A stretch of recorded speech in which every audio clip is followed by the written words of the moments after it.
сайн байцгаана уу? Руна ТV суугатаа тавтай морилцгаана уу?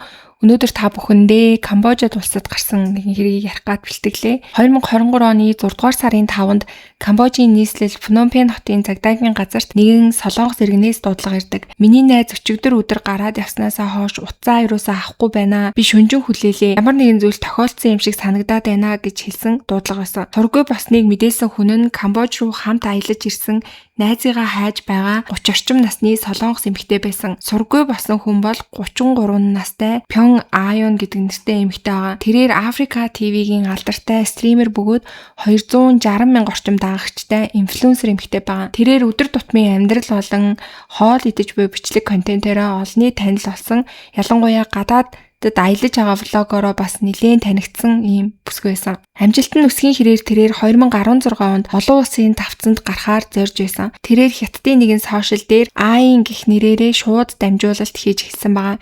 Хятад хэлээр төгс ярьдаггүй ч гэсэндээ үзэгчид түүний харилцах гэж чин сэтгэлээсээ хичээж байгааг нь өндөрөөр үнэлж олон ч фэнүүдтэй болсон байсан. 2021 оноос эхлэн Аин Камбож улс руу хэд удаа аялсан байгаа. Түүний аяллаа бодит шалтгаан нь тодорхой байгаагүй ч гэсэндээ ирэх бүртээ богино хугацаанд цаатаж ихэвчлэн нийслэл Phnom Penh байрладаг байсан. Ойр дотных нь түүнийг зүгээр л амрах, тархиа сэргээх гэж тийшээ явдаг гэж бодцоодог байсан. Тэгтэл хэрэг гарахаас яг 3 сарын өмнө тэрээр сошиал медиагаараа гинтийн мэдээлэл хийсэн байгаа. Тэр хэлэхдээ би үүнээс хойш стример амьдралаа дуусгаж байна. Би ингийн амьдралаар амьдран Камбож явчихаад Солонгосдоо буцаж очиод чин сэтгэлийн бодлоо та бүхэнд хуваалцсан YouTube бичлэг оруулнаа гэж хэлсэн байсан.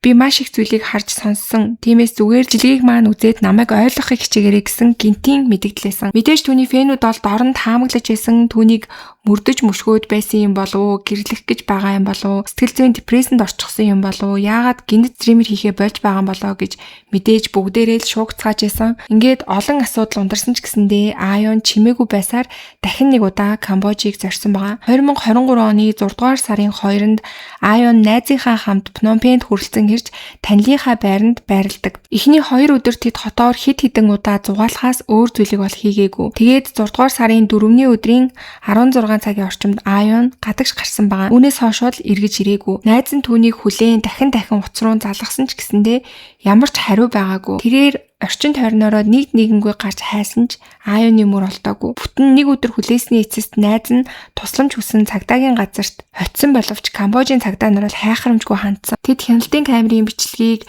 даруй шалгаагүй бөгөөд түүний алга болсон дэлгэрэнгүй мэдээллийг тодруулахыг ч тоогоогүй. Гадаад иргэний асуудал байсан болоод ч тэрүү маш бага сонирхол үзүүлж исэн байгаа. Гэвч ердөө ганцхан өдрийн дараа өөр нэгэн мэдээлэл бүртгэгдснээр мөрдөн байцаагчдын явц бол оронгороо өөрчлөгддөг. 6 дугаар сарын 6-ны өглөө Phnom Penh хотоос урд байрлах Кандад мужид барилгын талбайн хог хаягдал цэвэрлэж ажилчид ажиллаж байсан.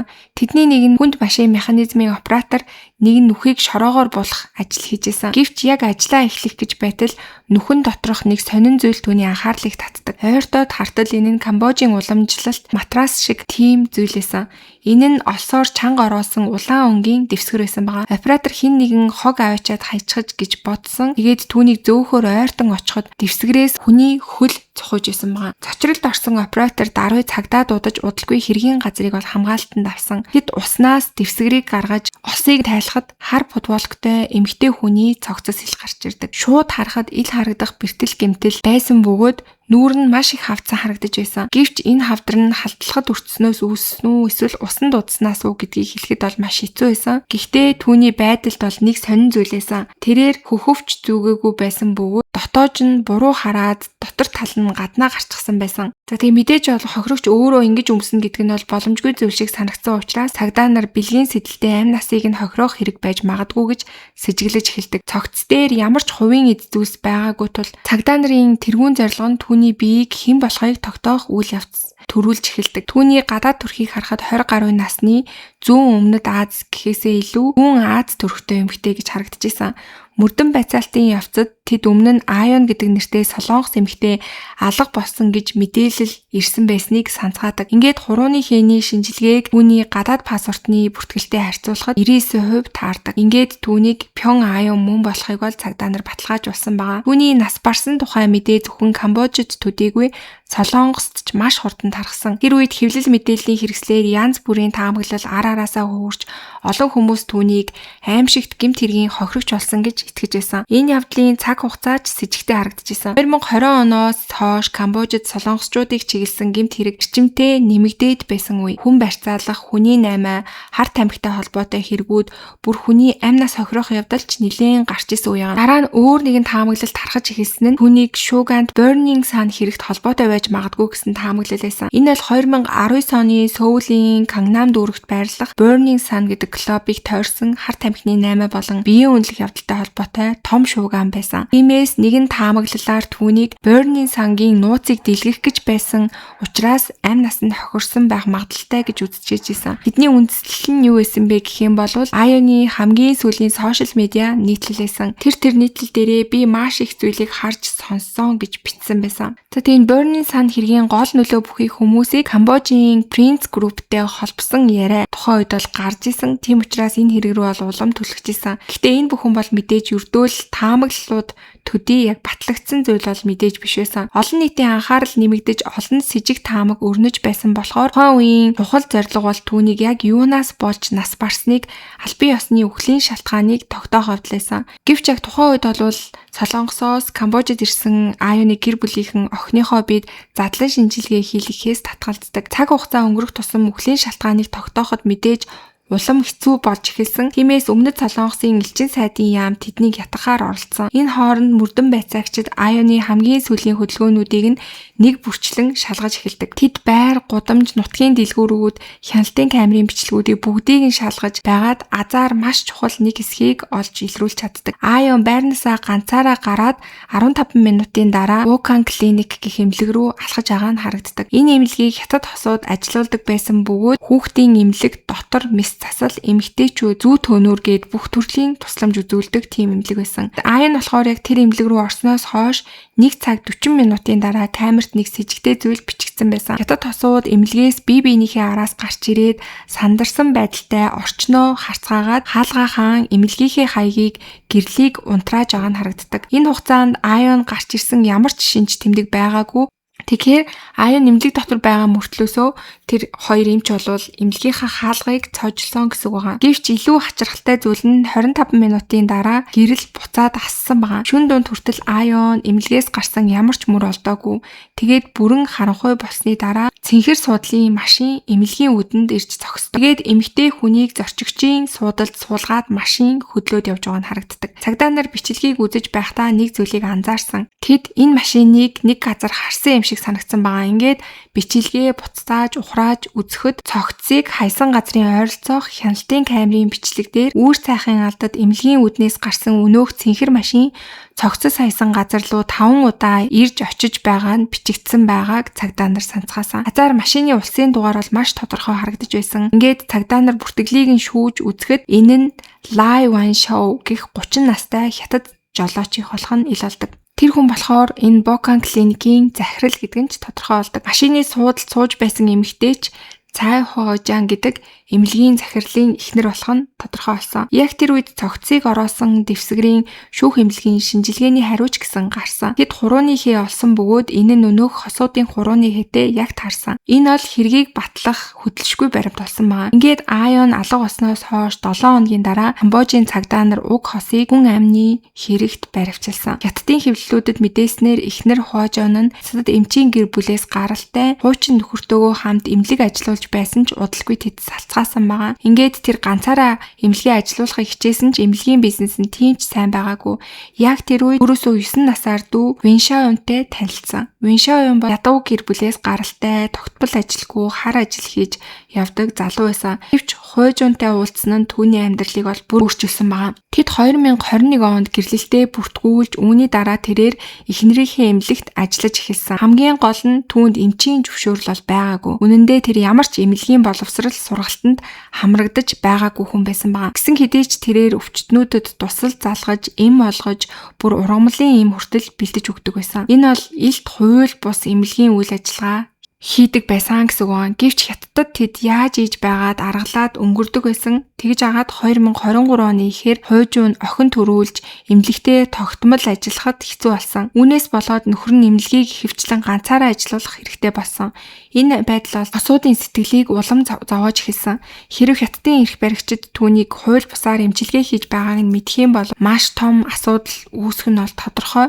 Ингээд тэд зөвлөлдсөний эцэст эхнэр нь зохицуулалт, хууль журам, харьцангуй сул байдаг Камбож руу нөхөр шийдсэн байгаа. Ингээд тэд Пномпенд асар олон хятадууд амьдардаг тул бизнес нь амжилттай болно гэж тооцоолсон. Ингээд Камбожид ирж Бокан клиникийг нээцгээсэн байгаа. Гэвч нөхрийнх нь хууль бус үйлдэл улам мичгүүрүү болж тусал залгаад зогсохгүй зүү төнөөр хийж хүмүүст эм бичиж өгөн баргал жинхэнэ эмч шиг аашилдаг байсан. Ингээд эцэст нь бол ийм том асуудал үүссэн. Баривчлагдсан хосыг цагдаа нар байцааж эхлэхэд нөхөр Виншао хамгийн ихэнд хэрэгээ хүлээсэн. Би тэр эмэгтэйг тэр өдөр анх харсан. Гэвч тэр хар тамхинд донтсон эмэгтэй. Тэр орж ирэнгүүтээ би энэ өвдөж байна, тариад өгөөч гэж гуйсан. Энэ нь хууль бус тул би үгүй гэж хэлсэн. Түүний оронд би түүний дархлааг дэмжих зорилгоор ийлдэс тусал хийж өгсөн. Энэ ийлдэс тусал гэдэг нь юу гэх юм бол хятадд ядаргаа тайлахад өргөн ашиглагддаг тийм тусал байсан. Виншаогийн хэлж байгаагаар тэр Аюунд тусал залгаж өгөөд амралтын өрөөнд орж утсаа оролдож байсан. Тэгээд бараг нэг цаг гаруйн дараа тусал нь дууссан бахаг шалгахаар буцаад ороод ирсэн чинь Аюу намнаасаа хөөс ахруулаад татаж байсан. Тэгээ үүнийг нь хараад би шоконд орсон гэж хэлж байгаа.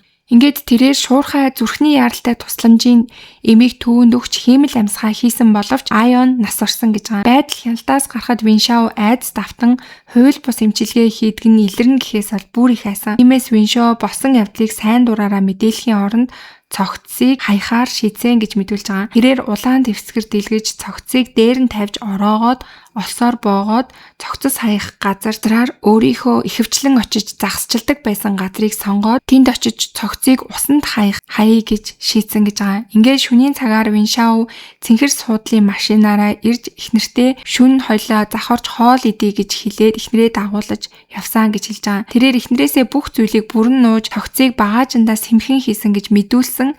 Тэгээд эхнэрээ эхлээд зоогийн газарт буулгачаад өөрөө загсчлах газар руу ганцаараа очиж цогцыг хайсан гэж мэдүүлсэн. Гэхдээ эхлээд бол Виншао Аюуныг тэр өдөр анх харсан гэж мэдүүлж исэн.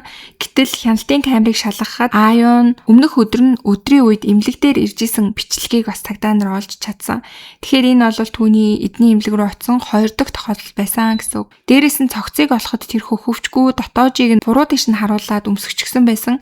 Тэгэхээр энэ дээр бол ямар тайлбар өгөх вэ гэхэд би ерөөсөө тийм зүйл хийгээгүй гэж нөхөр нь бол мэдүүлж исэн. За тий анх харахад бол нөхрийн хувьд эхнэрээ энэ хэрэгт зориуд оролцуулахгүй суулж үлдээхийг хичээж исэн.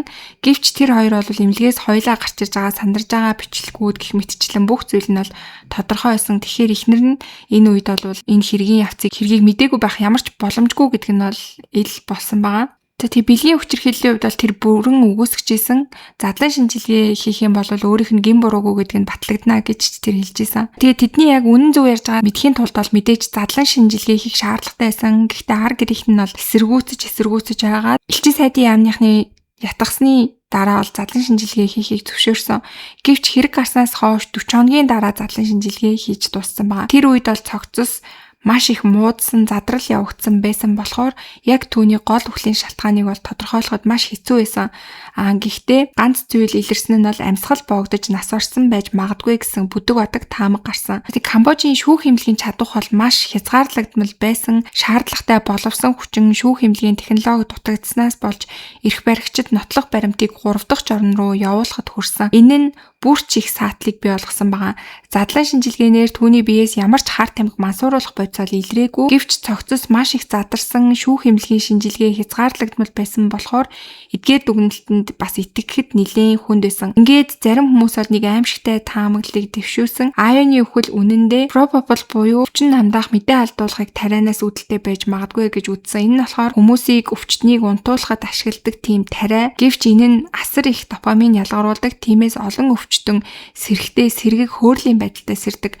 Энэ үйлчлэлийн улмаас зарим хүмүүс энэ бэлтгэлийг буруугаар ашиглан Солонгост мансууруулах бодисын ангилалд бүр оруулсан юм байсан. Гэвч Камбожид бол зохицуулалт суул, тиймээс пропоплийг хямд үнээр хууль бусаар бичиж өгөх боломжтой байсан. Задлан шинжилгээгээр үхлийн шалтгааныг амьсгал боогдох гэж заасан. Тэгэхээр энэ юм бол амьсгал боогдоход хүрдэггүй гэж үзэхэд бодис унтуулдаг эмнэлгийн ажилтнууд таны анхаарал ажиглахгүй бол амьсгалын зам задарч эхлэх эсвэл амьсгал зогсож үхэлд хүргэх аюултай гэдэг нь тодорхой болсон.